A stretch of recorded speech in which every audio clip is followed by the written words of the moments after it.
Pancasila sebagai sistem filsafat, anggota dari kelompok 3, Ayu Ramdhani, Siti Muniroh, Rizky Inayah Fadila, Henry Hendardi, Tamaira, Siti Rahma, Siti Komalasari, Ria Agnes, Muhammad Syaiful Bahri, Firman Yuni.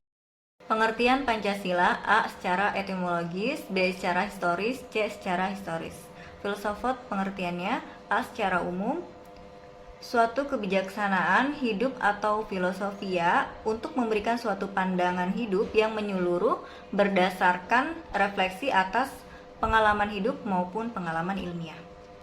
B. Menurut para ahli, menurut tokoh dunia, pertama ada Cicero, dua Aristoteles, ketiga Plato, keempat Al-Farabi, kelima Thomas Liobaes, keenam Johann Gottlieb Fichte, ketujuh Immanuel Kant, delapan Paul Nothomb, sembilan Harlow Hatitus. Selain tokoh-tokoh dunia, adapun menurut tokoh-tokoh Indonesia antara lain 1. Notonegoro, 2. Dria Karya, 3. Sidi Ghazalba, 4. Hasbullah Bakri, 5. Profesor Dr. Ismaun MPD, 6. Profesor Dr. Mr. Muhammad Yamin. Menurut Ruslan Abdul Ghani, Pancasila adalah filsafat negara yang lahir sebagai ideologi kolektif, cita-cita bersama seluruh bangsa Indonesia. Mengapa Pancasila dikatakan sebagai filsafat? Hal ini dikarenakan Pancasila merupakan hasil perenungan jiwa yang mendalam yang dilakukan oleh para pendahulu kita yang kemudian dilakukan dalam suatu sistem yang tepat. Pengertian filsafat Pancasila secara umum adalah hasil berpikir atau pemikiran yang sedalam-dalamnya dari bangsa Indonesia yang dianggap, dipercaya, dan diyakini sebagai kenyataan.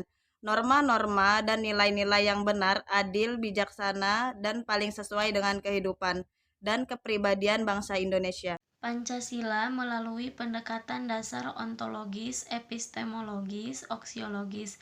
1. Dasar ontologis, hakikat manusia, sila-sila Pancasila. 2. Dasar epistemologis, pengetahuan, sila-sila Pancasila. 3. Dasar aksiologis Pancasila. Terkait dengan hakikat sila-sila Pancasila, kata hakikat dapat dipahami dalam 3 kategori: 1. Hakikat abstrak, 2. Hakikat pribadi, 3. Hakikat konkret. Materi selanjutnya, Pancasila yang berisi 5 sila menurut Notonegoro pada tahun 1967 merupakan suatu kesatuan utuh. Kesatuan sila-sila Pancasila tersebut diuraikan: A. Diungkapkan oleh Notonegoro pada tahun 1984 sampai 1975. B. Hubungan kesatuan-kesatuan sila-sila Pancasila. Kesimpulan dari apa yang dijelaskan di atas, Pancasila merupakan kesatuan yang tidak bisa dipisahkan karena dalam masing-masing sila tidak bisa tukar tempat atau dipindah.